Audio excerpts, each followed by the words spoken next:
Hello and welcome to this Dawn Busters Taste Challenge this morning here at 6:06 a.m. Central Time. Jack Daniel's number 7 Tennessee whiskey. The Jack Daniel's distillery was established in 1866. It's been a Brown-Forman company since about 1954.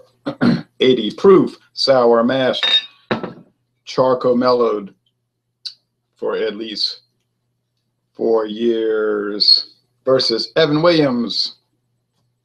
This brand was introduced in 1955 by Heaven Hill of Kentucky.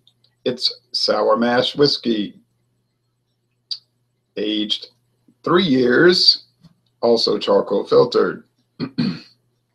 Both of this says bourbon whiskey, that says Tennessee whiskey, but they're both technically bourbon. Okay, now they're both 80 proof, and they're part of those quizzical green label whiskeys. I know they have 3, or they had 3: Beam's Choice, Evan Williams Green Label, and Jack Daniel's. Other companies may have them as well. All right, get this going over here.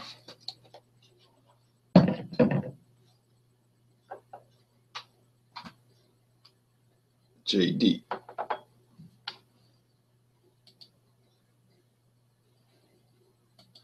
We'll see the sun coming up.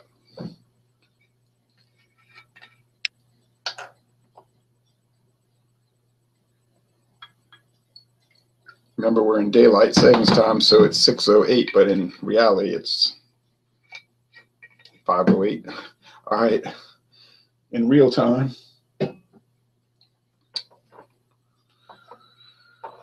And a little Evan Williams.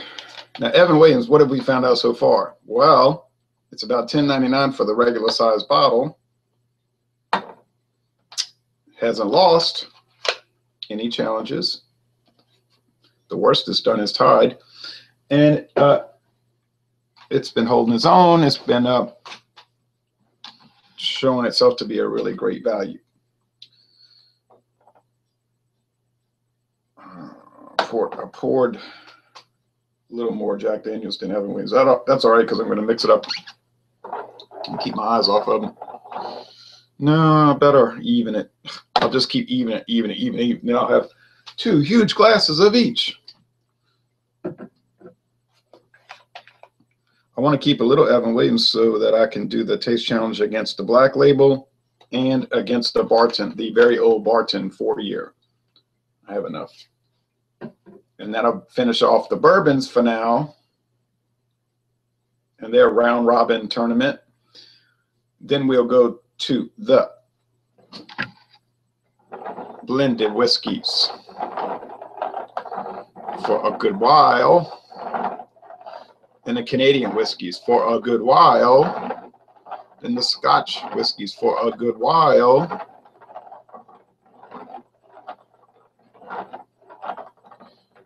And I have the brandy, the elusive, rare, and hard to find Christian Brothers Sacred Bond. Sacred Bond brandy. Yes, it's bonded, bottled in bond. Now, they claim it's the first ever bottled in bond brandy. Sorry, Heaven Hill, you didn't do your research. I found some old photos of bottled in bond brandy from, who's that company? Hartley. That's right, Hartley bonded brandy. That's no longer made, but hey, it existed, so sorry, Heaven Hill. Barton beat y'all to it. Not that maybe anyone cared back in 1983 when they had Hartley bonded brandy, 100 proof, but it existed. East Coast LQ Reviews, Liquor Review says, hey, Ronald. Hey, East Coast. Greetings in Rhode Island. What's the big difference between these two? Price. The Jack Daniels would be about $24 a bottle. Evan Williams about $11 a bottle. That's a pretty big difference. The aging, Jack Daniels would be a 4-year bourbon, or Tennessee whiskey, 4-year bourbon, and the Evan Williams here in the green label is a 3-year. Same proof, same ABV. Both sour mash process. There could be another difference. The Evan Williams may be charcoal filtered after being barrel aged. This I don't know. There's nothing on their website about this green label. The Jack Daniels is certainly charcoal mellowed, as they call it, charcoal filtered before being placed in the barrel, which they claim makes it better. But then Jim Beam, for all those years, said, no, it's better when you do it after. Oh, well, I don't know. Let's go with the appearance. They're both golden, amber, clear. They look like whiskey. I've never seen the green label in my area. It says East Coast LQ Reviews. Yeah, it's very common here. I mean, every store has Evan Williams green label. But it could be a state-by-state thing. Might be very common in Louisiana, but then maybe no one can get it in other states. We can't get Jack Daniels green label here, but across the border into Texas, every liquor store has it, and it sells better than the black. People in Texas say, well, isn't that, in their mind, in Texas, isn't that the regular Jack Daniels? I said, no, most people can't even get it. Oh, they were kind of shocked. Okay. Let's see if I can tell them apart, and let's see which one's better. That'll be it. That'll be it for the round robin on the green label. Then we're going to go to the black label. Do a single review. Next Wednesday night, October 4th, we have an examination of Evan Williams black label, and then it'll be in the tournament. We'll see how that works against all the ones I've been doing, the Ancient Age, the Kentucky Gentleman. And the bourbon ain't over. I don't know what I'm thinking about because I still got the Kentucky Tavern. Forgot. And isn't there one more I have? I don't know. I'm drowning like Stevie Nicks. I'm not drowning in the sea of love. I'm drowning in the sea of bourbon. Okay. Where everyone would love to drown. Now that one over there is more pungent. Oh, what is? I'm telling you, this one has a more sour. Oh, nice alcohol eggs. Nice alcohol eggs. That's my Facebook group, Alcohol Eggs. But these both have nice alcohol eggs, especially that one. That one smells more sour. Strange. Beavis says, hey, Ronald, would you ever do a taste test with the Old Smoky Moonshine whiskey? I mean, I would do it if I ever get around to buying it. But if you look in my cabinet, you might realize that it's going to be around 2025 before I exhaust this supply. I've tried it and it has the best corn smell ever. Oh yeah, like that mellow corn whiskey I tried. David Garlipeed had that mellow corn. And he was saying we could do a video review. I said, okay, but then he just went, pew. He can blow through those bottles a lot faster than I can. I mean,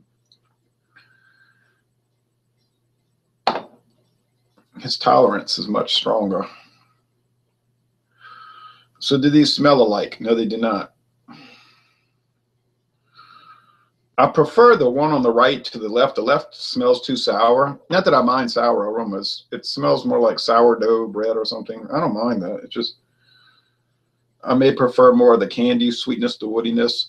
Let's go with the taste though. And I'm telling you, I don't know which is which. And if the day I start cheating on these things is the day I wish everybody would stop watching my videos and then I shut down the channel. I mean, it's insanity to cheat on this, right?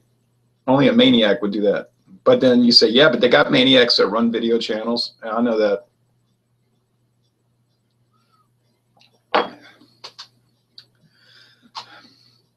Wood,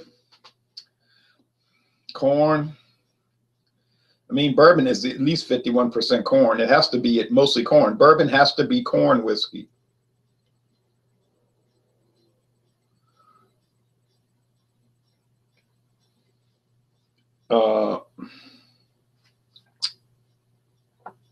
It has to be at least 51%. There's no max. You can't max it out. It just has to be at least 51%. Could be conceivably 100%.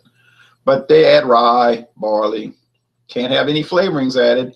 Can't have any colors added. Bourbon has to be a pure product. That's what makes bourbon different than regular other other whiskeys. Has to be aged in new, never before used oak barrels. See? Oh, you can look up the guidelines in the United States Tax and Trade Bureau. They're very fascinating to read. Wood, sweetness. I mean, honestly, when I drink whiskey, it tastes like candy to me. Like a candy. People say, "Oh, you're." No, I'm tasting what it tastes like candy. When I drink whiskey, it's like I'm drinking candy. I mean, it's powerfully alcoholic candy, 80 proof, but it does taste like candy to me. Even brandy sometimes tastes like a candy. Different type. But that's why I can't become an alcohol abuser, because I don't like to eat too much candy at a time. Okay. Okay. All right.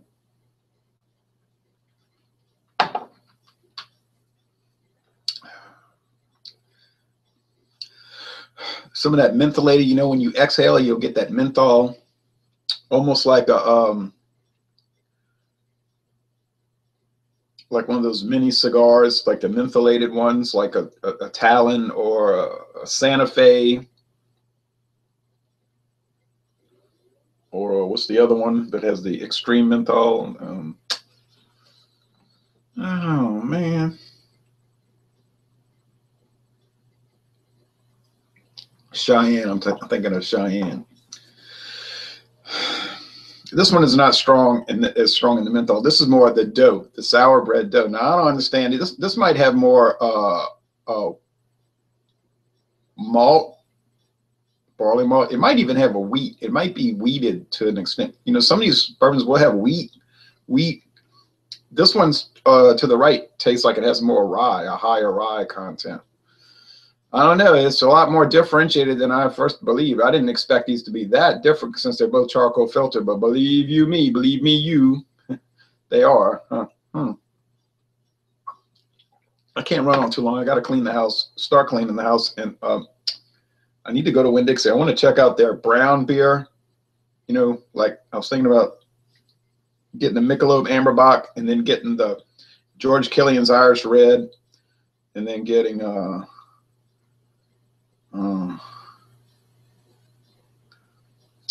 Modelo Negra, you know, 3 of the brown lagers, you know, the Dunkel, the style, and then maybe doing taste challenges with those.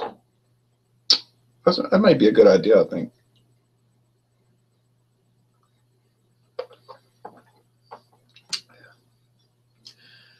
It's got the wood, man. It's got the wood, got the wood, got the wood.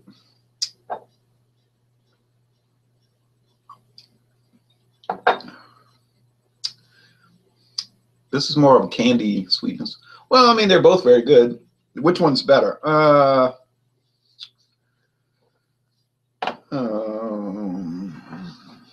It's a tie, really. That's what I don't understand. Like some people will say, I love Jack Daniels, but I hate Evan Williams.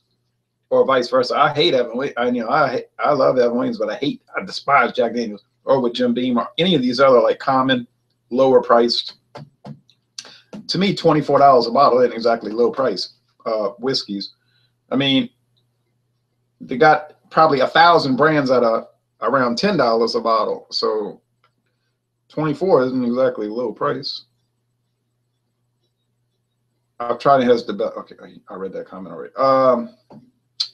Now, which is which? So I can't tell. It's a tie. It's a wash. As far as the flavor, it's a wash. Well, what is that? That's the tip off right there. What's the better value? Common sense. Evan Williams. If I'm paying more than $10 less for it, it's more than half the price. What do you think is a better value? Now, if the taste was a big difference and, oh, yeah, it's so much better, Jack Daniels was so much better, well, yeah, but it's not. It is not better. You're paying for a name, okay? When you buy Jack Daniels, half the price is the name, which is fine. Ronald has a lot of good beer and liquor reviews. He tells it like it is. That's why he's good at what he does. Oh, thank you. I appreciate that. Keep it, Ronald. See you later. See you later. I bet you have to go to work. I'm off today, so I do have to cut the grass and clean the house. So I'm not off of work. I'm just off of my paid job. I think this is the Evan Williams because from my recollection, it's sweeter. And maybe the Jack Daniels has more of the sourness. Ah, got it right. Hey. Now people say, what's the purpose of going through this all the time? All these Dawn Busters. You're tasting whiskey, this one against that one, this one against that one. You're rotating them around. No one wants to watch that. Well, some people do watch it, actually. Well, it's like little training sessions, you see. You don't get good at telling things apart if you don't drink them enough. So I am starting to be able to tell these apart. Yeah.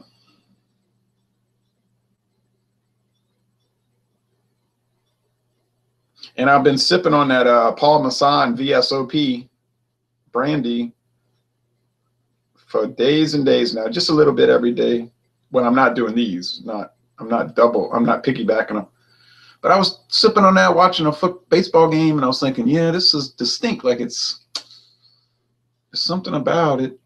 And I might have, should have, could have, would have. I could have put that in a taste challenge rotation. I wasn't really doing that back then, though. Well, anyway, it would be good to do those. Now you might say, what do you like better, the brandy or the whiskey? I don't know. I like them both. I never missed an episode, says Scruffy's a janitor. Scruffy's a janitor. Thank you for watching all these taste challenges. Okay, and this is, of course, Jack Daniels. So, yes, if you like a little more sourness, get the Jack Daniels Green Label. As long as you don't mind paying $12 more per bottle. In my case, I do mind. And so, not the winner on taste. No. Because different attributes doesn't make one better than the other. But difference on price relative to taste would be the Evan Williams. So Evan Williams, I like the feel of the label too. The only thing Evan Williams keeps doing is winning and winning and winning and winning and winning. And then my father was telling me, oh, that's bad stuff, from his recollection of drinking whiskey back in the 1970s and 80s. But I'm telling you right now, in a taste challenge, he would never be able to tell them apart. But since he doesn't drink alcohol and has not drank any really since 2003, he says 02, but I'm saying 03. But so that the point is moot. I like how some people will say the point is mute. No, mute and moot is two different words, okay? All right, so top of the morning to you. Okay. So that wraps up our exploration of Evan Williams Green Label versus everything. Next, it'll be a recorded video of Evan Williams Black Label, which is a little bit higher ABV. It used to be aged 7 years, but that went away with the dinosaurs. So, all right. So get ready for some Evan Williams Black Label. And then some very old Barton 4-year. And then some Kentucky Tavern. Thank you, folks.